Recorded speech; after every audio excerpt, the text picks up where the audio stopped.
না না লাগবে না, হাত দিয়ে করবো।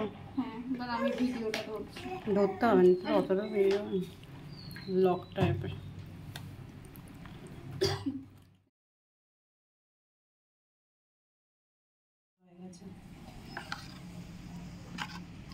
আজকে আমরা রান্না করছি ডাব চিংড়ি, জামাই ষষ্ঠী স্পেশাল।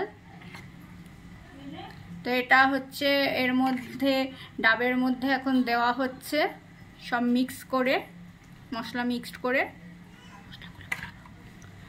তো মশলার মধ্যে আমরা দিয়েছি সাদা সর্ষে, কালো সর্ষে, পোস্ত, সর্ষের তেল দিয়েছি, আর টক দই ফেটিয়ে দিয়েছি। নুন হলুদ তো দিতেই হবে, সেই জন্য ওটা দিয়েছি। আর টক দইয়ের ব্যালেন্স করার জন্য একটু 1 চামচ মতন চিনি দিয়েছি, আর কাঁচা লঙ্কা চিড়ে দিয়েছি। আর সর্ষের তেল তো দিতেই হবে, তার জন্য সর্ষের তেল দিয়েছি।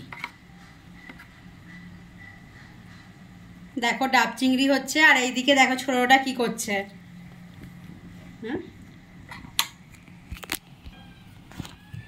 আর একটু আটার দলাটা দিয়ে তোমার মুখটা আটকে দিতে হবে, মুখটা সিল করে দিতে হবে। তো সেটাও সিল করে দিলাম মুখটা।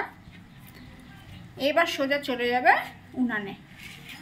কাঠের উনানে করলে বেশি ভালো হতো, কিন্তু এখন কি করা যাবে, এখন গ্যাসেই করতে হবে আমাদের। চলো রেডি হয়ে গেছে এটা সরঞ্জাম। তো চলো, ইয়ে পরে বসাতে হবে। তো বসিয়ে দিয়েছি, এরকম আস্তে আঁচ দিয়ে বসিয়ে দিয়েছি। ডাব চিংড়ি